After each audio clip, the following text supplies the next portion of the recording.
Hello everyone, welcome to our channel Dr. Tupi.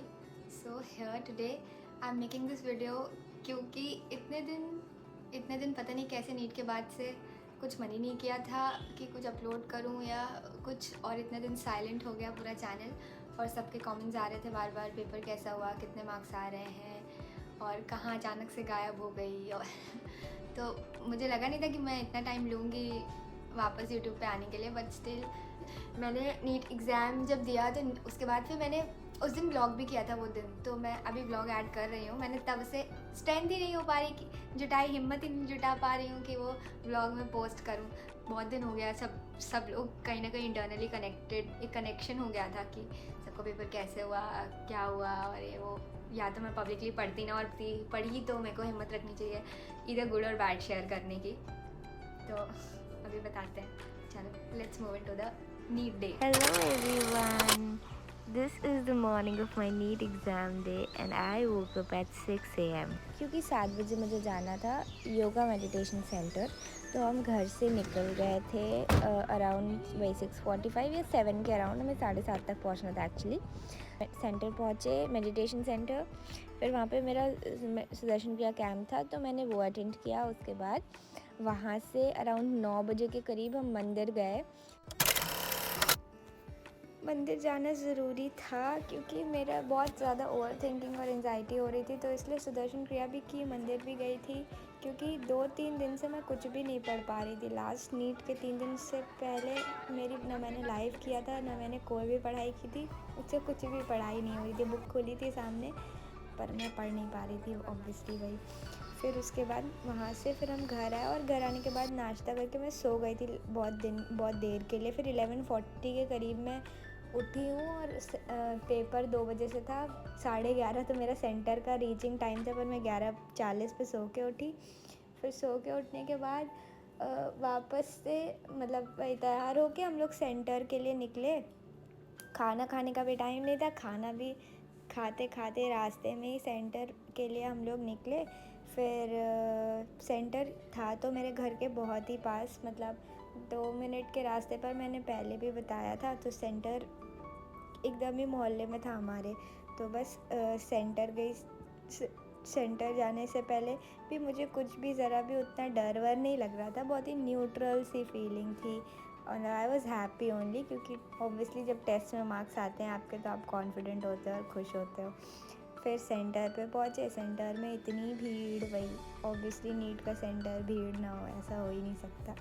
फिर roll number देख के class में गई। क्लास में जाने के बाद पेपर हुआ। पेपर देने के बाद जब बाहर आई तो मेरे सारे स्टूडेंट्स और मेरे फ्रेंड्स सब मुझे मिल गए थे, तो उनके साथ हम लोग ने थोड़ी बातें की, गॉसिप किया। गॉसिप मतलब पेपर डिस्कशन किया, ये क्वेश्चन, और फिर वापस घर के लिए निकल गए। पेपर हो तो चुका था और मुझे समझ भी नहीं आ रहा था कि मेरा पेपर हुआ कैसे। मतलब बस एक फीलिंग ऑफ रिलैक्सेशन थी कि फाइनली नीट ख़त्म हो चुका है, बस वही एक फीलिंग आ रही थी कि काफ़ी ज़्यादा रिलैक्स फील कर रही थी। तो कोल्ड ड्रिंक समोसा लेके घर पहुंच गई बस। फिर घर आगे की मेरे पास वीडियो नहीं है क्योंकि मतलब वैसे शूट ही नहीं हुई।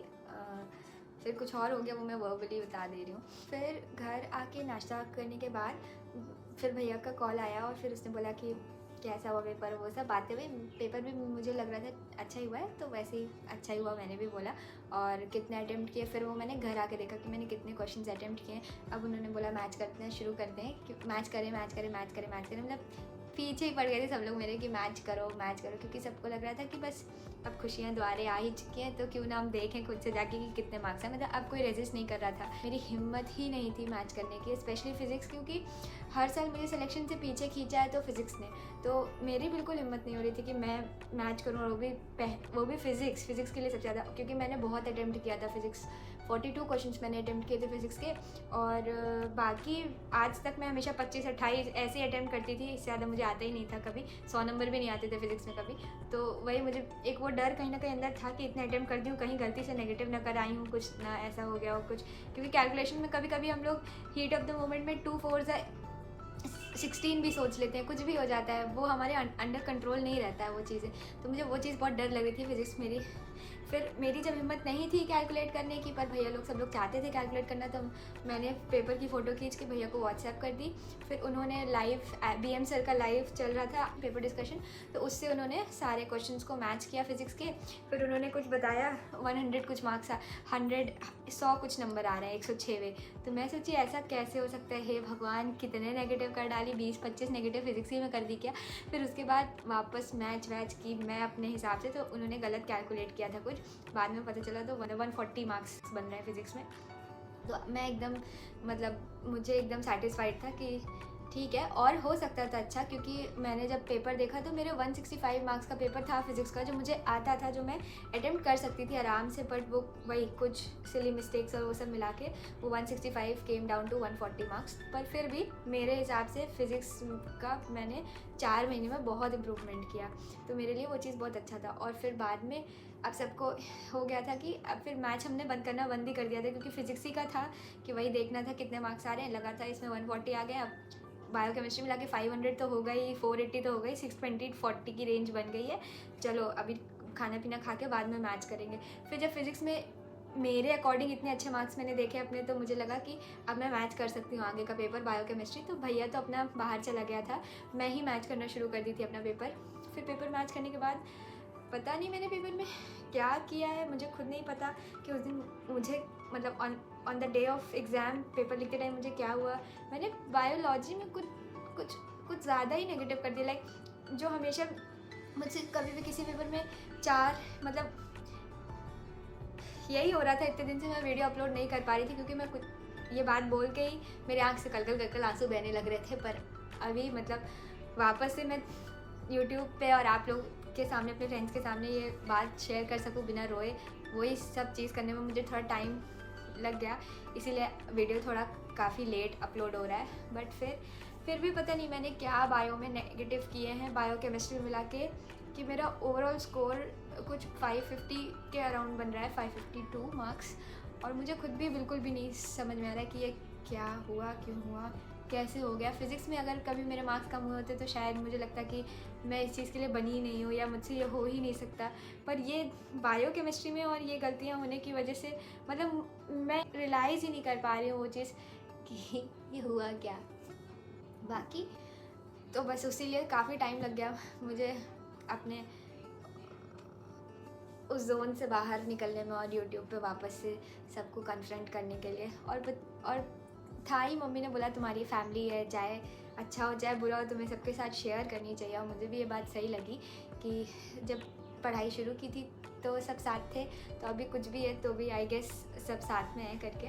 तो अभी फ्यूचर के लिए तो मैंने वैसे कुछ प्लान अभी कुछ बहुत ज़्यादा क्लियर नहीं सोचा है, सब लोग प्रोसेस कर रहे हैं कि अभी आगे क्या करना है।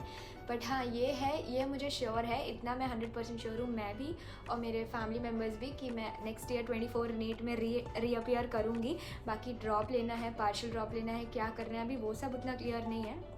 टाइम के साथ देखते हैं अभी रैंक क्या आती है और वो सब चीज़ें कि, तो अभी उस चीज़ में उतना क्लियर नहीं हो। बट स्टिल इस चीज़ के लिए क्लियर हूँ कि नेक्स्ट टाइम रीअटेम्प्ट करूँगी, क्योंकि अब तक के 4 साल की जर्नी का था एक ही चीज़ होती थी कि एक वीकनेस थी और एक स्ट्रेंथ हुआ करती थी। तो फिज़िक्स वॉज द वीकनेस और बायोकेमिस्ट्री में मार्क्स आते थे। और इस बार जो वीकनेस थी वो कहीं ना कहीं स्ट्रेंथ के लेवल पर पहुंची, और जो स्ट्रेंथ थी वो शायद काफ़ी अनरिवाइज्ड फॉर्मेट में रह गई।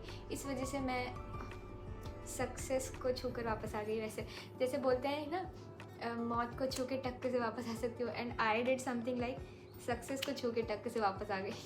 मतलब क्योंकि मॉक टेस्ट में भी मैंने पहले भी शेयर किया था, मॉक टेस्ट में मेरे 580 to 640 की रेंज के मार्क्स रहे हैं। तो एज एक्सपेक्टेड मेरा भी यही था कि ऑब्वियसली इतने मार्क्स तो आएंगे ही आएंगे, 600 प्लस तो आएगा ही आएगा। बट भगवान को शायद कुछ और अभी मंजूर है, तो उसीलिए मुझे लगता है या तो लाइफ में कुछ नहीं कर पाऊँगी कभी, या तो कुछ अलग ही कर ले जाऊँगी। तो उसी होप के साथ मैं अपने नेक्स्ट अटेम्प्ट के लिए रेडी हूँ, पढ़ाई वापस से शुरू करने के लिए। तो 552 this is the final score that I am expecting in NEET 2023, जो कि गिर गया है 595 से 552। ये एक बहुत हार्ड टाइम होता है जिस समय बच्चे टूट जाते हैं कि मतलब अगर मार्क्स बढ़ते रहते हैं तो आपको लगता है कि नहीं मार्क्स बढ़ रहे हैं, हम कर सकते हैं। पर अगर मार्क्स बढ़ के गिर जाएँ अचानक से तो फिर नहीं समझ में आता है कि अब मुझे वापस से करना चाहिए या नहीं करना चाहिए। बट कहीं ना कहीं मेरे अंदर से वो आवाज़ ही नहीं आती है, या मेरे अंदर से वही आवाज़ आती है कि कर सकती हूँ करके, कर सकती हूँ करके, इसीलिए मैं इसमें अटेम्प्ट कर रही हूँ। और कोई बात नहीं है, मेरे फैमिली मेम्बर्स भी मेरा सपोर्ट करें। और फिर ये भी लगता है सिर्फ मैं एक अकेली ही नहीं हूँ जो एक एज अ 5th ड्रॉपर और 6th ड्रॉपर निकल के आऊँगी। ऐसे हज़ारों बच्चे हैं जिन्होंने 10-10 ड्रॉप लेकर भी अपनी लाइफ में अपने ड्रीम्स को पूरा किया है।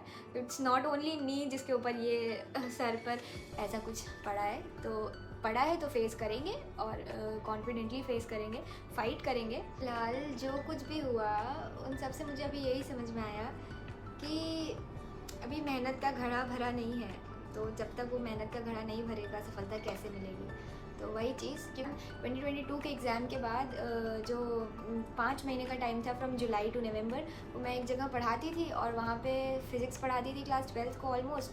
तो वही चैप्टर्स जो मैंने पढ़ाए सिर्फ उन्हीं के कांटेक्ट में थी, वही रिवाइज फॉर्म में थे। और बाकी ना मैंने उन 5 महीने कभी बायो खोली, ना कभी केमिस्ट्री खोली। और खोलूँ भी क्योंकि मुझे ड्रॉप नहीं करना था शायद आगे, क्योंकि ये था कि कहीं ना कहीं कॉलेज मिल जाएगा, BDS भी मिल जाएगा तो ले लूँगी। इस लेवल पर मैं सेटल्ड थी उस समय अपने माइंड में। पर फिर नवंबर में सडनली पापा के थोड़ा हार्ट इश्यूज़ हुए, हार्ट अटैक उनको आया था। उसके बाद फिर वापस से आए कि मतलब वो रियलाइजेशन हुआ कि क्या करने जा रही थी पागलों की तरह, कि MBBS ही करना है, उसी पे स्टिक रहना है, चेंज नहीं करना है, वापस से तैयारी करेंगे। और अपनी फैमिली के लिए, खुद के लिए, सबका ड्रीम है, आपका खुद का ड्रीम है जब इतना, तो आप कैसे उस चीज़ को छोड़ सकते हो। तो वापस से फिर मैंने उस साल कोई कॉलेज नहीं लिया था, पर बहुत लेट हो चुका था काउंसलिंग तक में, लाइक नवंबर आ चुका था। और नवंबर दिसंबर भी, क्योंकि वो उस टाइम तो मैंने कुछ भी नहीं पढ़ा था, वही हॉस्पिटल और घर और फिर सब घर पे मेहमान और सब फैमिली केयर, और फैमिली में पूरा वो टाइम चला गया। और मैं वापस पढ़ना मैंने शुरू किया तो दैट वाज जनवरी। 1 जनवरी से मैंने वापस से 2023 के लिए पढ़ाई शुरू की थी। और वो 4 महीने सिर्फ मेरे पास थे, और उन 4 महीनों में सिर्फ एक डर मेरे अंदर था कि हर साल फिज़िक्स मुझे खींच रही है सिलेक्शन से, मुझे कुछ भी करके फ़िज़िक्स को ओवरकम करना। और सारी सबके सामने मैंने लाइव स्टडी करी, पढ़ा, मेरे पढ़ने बैठने की आदत ही छूट गई थी बिल्कुल। तभी मैंने लाइव सेशंस करके पढ़ना शुरू किया। फिर मुझे धीरे धीरे पढ़ने बैठने की आदत लगी, कंसिस्टेंसी मैंने अपने अंदर डेवलप करी due to these live sessions, जो मुझे बहुत हेल्प किए इन 4 मंथ्स की जर्नी में। और फिर मैंने फ़िज़िक्स पे ही ऑलमोस्ट मेन फोकस किया अपना, क्योंकि मुझे इस बार फ़िज़िक्स को रीज़न नहीं बनने देना था कि मेरा सिलेक्शन रोके। और मैं कॉन्फिडेंट थी बायोकेमिस्ट्री में, हालांकि चीज़ें भूली हुई थी, ऑब्वियसली भूली हुई थी, केमिस्ट्री तो पूरी साफ़ थी। तो ये था कि रिवाइज़ कर लेंगे। मैंने किया भी रिवाइज़, मैंने एक बार पूरा पढ़ा बायोकेमिस्ट्री पूरा, बायो शायद एक बार से ज़्यादा बार पढ़ी, केमिस्ट्री एक बार ही पढ़ पाई। और फिज़िक्स मैंने कई 2-3 बार, एक बार सिलेबस कंप्लीट करा और फिर वापस रिवाइज़ मैंने 2-3 बार किया फ़िज़िक्स का रिविज़न। तो ऑलमोस्ट था कि मतलब मैंने अपने हिसाब से जितना हो सकता था लास्ट टाइम तक मैंने किया। तो बट शायद केमिस्ट्री में थोड़ा और रिवीजन रिक्वायर्ड है, शायद बायो में थोड़ा और रिवीजन रिक्वायर्ड है। तो उन रिविजन्स को कंप्लीट करने के लिए मैं अब, काश नीट अभी 2 महीने में होता तो I would have given all of mind, जितना पोटेंशियल था मैं सब दे देती। बट नीट इतने दिन बाद होना है, तो अब बस उतने दिन तक वापस से यही फ्लो, यही कंसिस्टेंसी, सब कुछ मेंटेन रखना, यही सबसे बड़ा टास्क होता है कि ड्रॉपर के लिए। तो obviously I again take help from the live sessions. अपनी स्टडी को कंसिस्टेंटली मेंटेन रखने के लिए मैं लाइव सेशंस करूँगी। और अभी तो घर पे थोड़ा सा कंस्ट्रक्शन का वर्क चल रहा है, तो जैसे ये थोड़ा शट डाउन होता है वैसे I will continue, like we can expect it from mid June. तो mid June after results 15 June के अप्रॉक्स मैं शायद लाइव सेशन शुरू करूँ और वापस से हम लोग नीट 2024 के लिए अपनी पढ़ाई शुरू करते हैं। तो यही बस मैं सबसे अपनी यही चीज़ शेयर करना चाहती थी। बाकी सी यू ऑल टिल देन। और आप सब तुम लोग कमेंट्स में बताना कि तुम लोग का एग्ज़ाम कैसा हुआ, कितने मार्क्स आ रहे हैं, कौन ड्रॉप ले रहा है, कौन कॉलेज में जा रहा है। सबसे अच्छी बात तो मुझे बहुत अच्छा लगेगा सुन के, क्योंकि कुछ बच्चों से मेरी बात हुई है। और एक और चीज़ के लिए सबसे पहले तो सॉरी सबको जिसको भी मैंने रिप्लाई नहीं किया है, क्योंकि मुझे मतलब मेरा मन नहीं हो रहा था कि किसी से भी बात करूं। और तो उसके लिए सबसे पहले सॉरी, मैंने किसी के भी कमेंट्स रिप्लाई नहीं किए, मैंने DM भी किसी के रिप्लाई नहीं किए। और सबके लिए सबसे पहले, चाहे वो फैमिली मेम्बर्स के आए हों, चाहे वो फ्रेंड्स के आए हों, चाहे यूट्यूब पे आए हों, तो पहले तो सबको सॉरी जिनको भी मैंने रिप्लाई नहीं किया है। और मतलब I was not in that state of mind कि मेरा मन ही नहीं करता था उस टाइम किसी से भी बात करने का, फिर इसीलिए। तो बस दिस वॉज ऑल, और मिलते हैं फिर सबसे कुछ दिनों बाद रिजल्ट्स आएंगे तो obviously I share my result to you all, rank and result. और फिर तब तक के लिए बाय बाय। और हम जल्दी लाइव शुरू करेंगे तो मैं कुछ ना कुछ कम्युनिटी पोस्ट पे ऐड करूँगी, तो हम लोग उसके अकॉर्डिंग आगे कंटिन्यू करेंगे। तो फिर तब तक के लिए till then take care, good bye, see you everyone, bye bye.